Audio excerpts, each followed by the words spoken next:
നമ്മുടെയൊക്കെ പേഴ്സുകൾ ഒന്ന് തുറന്നു നോക്കൂ. അതിൽ എന്തൊക്കെയുണ്ട്? കുറച്ച് കറൻസി നോട്ടുകൾ, ചില്ലറ നാണയങ്ങൾ, പിന്നെ ATM കാർഡുകൾ അല്ലേ? പണ്ട് കാലത്ത് സാധനങ്ങൾ വാങ്ങാൻ നമ്മൾ അരിയും സാധനങ്ങളും കൈമാറ്റം ചെയ്തിരുന്നു. പിന്നെ സ്വർണ്ണ നാണയങ്ങളായി, അതിനുശേഷം പേപ്പർ നോട്ടുകളായി, പിന്നെ പ്ലാസ്റ്റിക് കാർഡുകളായി. ഇനി ഞാനൊരു കാര്യം ചോദിക്കട്ടെ, നിങ്ങളുടെ പേഴ്സിൽ ഒരു നോട്ട് പോലും ഇല്ലാത്ത, ഇന്റർനെറ്റ് ബാങ്കിംഗ് പോലും ഇല്ലാത്ത, മൊബൈലിലെ ഒരു SMS വഴിയോ അല്ലെങ്കിൽ ഒരു ടോക്കൺ വഴിയോ കടയിൽ നിന്ന് സാധനം വാങ്ങുന്ന ഒരു കാലത്തെക്കുറിച്ച് ചിന്തിച്ചിട്ടുണ്ടോ? അത് വെറും ഒരു സ്വപ്നമല്ല. ഇന്ത്യയുടെ സാമ്പത്തിക ചരിത്രം തന്നെ മാറ്റിമറിക്കാൻ പോകുന്ന ഒരു വിപ്ലവം ഇതാ വന്നെത്തിയിരിക്കുന്നു. റിസർവ് ബാങ്ക് ഓഫ് ഇന്ത്യ അവതരിപ്പിക്കുന്ന ഡിജിറ്റൽ കറൻസി അഥവാ ഇ-റുപ്പി. എന്താണ് ഈ ഡിജിറ്റൽ പണം? നമ്മൾ ഇപ്പോൾ ഉപയോഗിക്കുന്ന ഗൂഗിൾ പേയും ഫോൺ പേയും ഒക്കെ ഇത് തന്നെയല്ലേ? പിന്നെ ഇതിനെന്താണ് ഇത്ര പ്രത്യേകത? ബിറ്റ് കോയിൻ പോലെ ഇതിന് വില കൂടുമോ കുറയുമോ? സാധാരണക്കാരായ നമ്മളെ ഇത് എങ്ങനെ ബാധിക്കും? പണത്തിന്റെ ഭാവിയിലേക്കുള്ള യാത്രയിലേക്ക് സ്വാഗതം.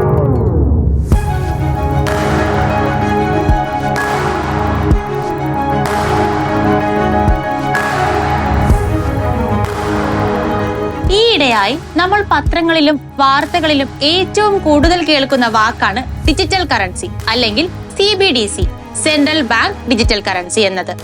കേന്ദ്ര സർക്കാരും RBIയും ചേർന്ന് ഇന്ത്യയിൽ വലിയൊരു സാമ്പത്തിക മാറ്റത്തിന് തുടക്കം കുറിച്ചിരിക്കുകയാണ്.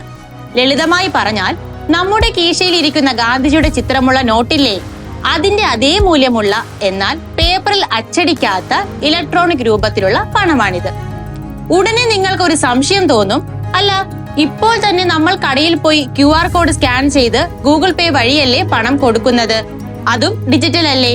പിന്നെ എന്തിനാണ് പുതിയൊരു സാധനം? ഇവിടെയാണ് കാര്യം.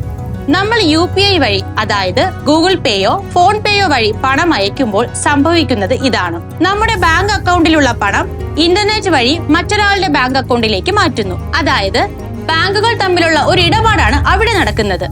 ബാങ്കിന്റെ സെർവർ ഡൗൺ ആയാലോ ഇന്റർനെറ്റ് സ്ലോ ആയാലോ പണം പോകില്ല. ഇടയ്ക്ക് പേയ്മെന്റ് ഫെയിൽഡ് എന്ന് കാണിക്കും.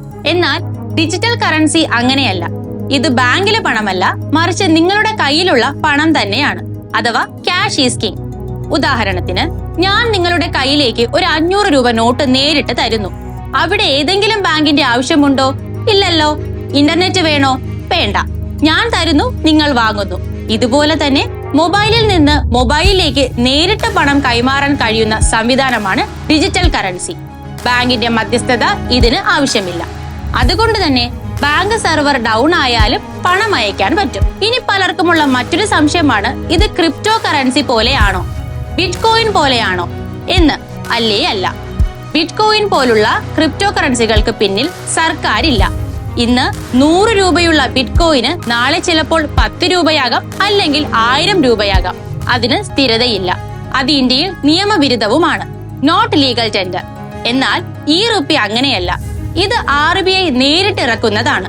നിങ്ങളുടെ കയ്യിലുള്ള 100 രൂപ നോട്ടിന് എന്ത് വിലയാണോ ഉള്ളത്, അതേ വില തന്നെ ആയിരിക്കും 100 ഡിജിറ്റൽ രൂപയ്ക്കും. അത് കൂടില്ല, കുറയില്ല. പൂർണ്ണമായും സുരക്ഷിതം. എന്തിനാണ് സർക്കാർ ഇപ്പോൾ ഇങ്ങനെ ഒരു കറൻസി കൊണ്ടുവരുന്നത്? ഇതിന്റെ ഗുണങ്ങൾ എന്തൊക്കെയാണ്? പ്രധാനമായും 4 കാര്യങ്ങളാണ് ഇതിന് പിന്നിലുള്ളത്. 1. പണം അച്ചടിക്കാനുള്ള ചെലവ്. നമ്മൾ ഉപയോഗിക്കുന്ന നോട്ടുകൾ അച്ചടിക്കാൻ സർക്കാരിന് കോടിക്കണക്കിന് രൂപയാണ് ചെലവാകുന്നത്. പേപ്പർ, മഷി, സുരക്ഷാ ക്രമീകരണങ്ങൾ, പഴയ നോട്ടുകൾ നശിപ്പിക്കൽ, ഇതിനൊക്കെ വലിയ ചെലവുണ്ട്. ഡിജിറ്റൽ കറൻസി ആകുമ്പോൾ അച്ചടിക്കേണ്ട ആവശ്യമില്ല. രാജ്യത്തിന് വലിയൊരു തുക ലാഭിക്കാം. 2. വേഗതയും സുരക്ഷയും. നമ്മൾ നേരത്തെ പറഞ്ഞതുപോലെ UPI ഇടപാടുകളിൽ വരുന്ന തടസ്സങ്ങൾ ഇതിലില്ല. ബാങ്ക് അവധി ദിവസങ്ങളിലോ രാത്രിയോ പകലോ എന്നില്ലാതെ നിമിഷ നേരം കൊണ്ട് പണം കൈമാറാം. ബ്ലോക്ക് ചെയിൻ എന്ന അത്യാധുനിക ടെക്നോളജി ഉപയോഗിക്കുന്നത് കൊണ്ട് ഇത് ഹാക്ക് ചെയ്യാനോ കള്ളപ്പണം ഉണ്ടാക്കാനോ വളരെ ബുദ്ധിമുട്ടാണ്. 3. കള്ളപ്പണം തടയൽ. ആരാണ് പണം അയച്ചത്, ആർക്കാണ് കിട്ടിയത് എന്നതിന്റെ കൃത്യമായ കണക്ക് RBIയുടെ കയ്യിലുണ്ടാകും. അതുകൊണ്ട് തന്നെ അനധികൃതമായ പണമിടപാടുകൾ, തീവ്രവാദ പ്രവർത്തനങ്ങൾക്കുള്ള ഫണ്ടിംഗ് എന്നിവയൊക്കെ തടയാൻ സാധിക്കും. 4. ഇന്റർനെറ്റ് ഇല്ലാതെയും ഇടപാട്. ഭാവിയിൽ ഇന്റർനെറ്റ് കണക്ഷൻ ഇല്ലാത്ത ഫീച്ചർ ഫോണുകളിൽ പോലും ഉപയോഗിക്കാൻ കഴിയുന്ന രീതിയിലാണ് ഇത് വികസിപ്പിക്കുന്നത്. ഇനി ഇത് എങ്ങനെയാണ് നമുക്ക് ലഭിക്കുക? സാധാരണ പണം നമ്മൾ ATMൽ നിന്ന് പിൻവലിക്കുന്നത് പോലെ ഡിജിറ്റൽ കറൻസി സൂക്ഷിക്കാൻ നമുക്കൊരു ഡിജിറ്റൽ വാലറ്റ് ഉണ്ടാകും. ബാങ്കുകൾ നൽകുന്ന ആപ്പ് വഴി നമുക്ക് നമ്മുടെ അക്കൗണ്ടിലെ പണം ഡിജിറ്റൽ രൂപയാക്കി മാറ്റാം. അത് 500-ന്റെ നോട്ടായോ 200-ന്റെ നോട്ടായോ ചില്ലറ നാണയങ്ങളായോ നമ്മുടെ മൊബൈൽ വാലറ്റിൽ കിടക്കും. കടയിൽ പോയി QR കോഡ് സ്കാൻ ചെയ്തോ അല്ലെങ്കിൽ ഫോണുകൾ തമ്മിൽ ടച്ച് ചെയ്തോ നമുക്ക് പണം കൊടുക്കാം. ചുരുക്കത്തിൽ പറഞ്ഞാൽ പേപ്പർ ഇല്ലാത്ത, കീറാത്ത, മുഷിഞ്ഞു പോകാത്ത, ആർക്കും കട്ടെടുക്കാൻ കഴിയാത്ത പണം. അതാണ് ഡിജിറ്റൽ കറൻസി. ലോകം മുഴുവൻ ഡിജിറ്റലായി മാറിക്കൊണ്ടിരിക്കുമ്പോൾ ഇന്ത്യയും അതിവേഗം മുന്നോട്ട് കുതിക്കുകയാണ്.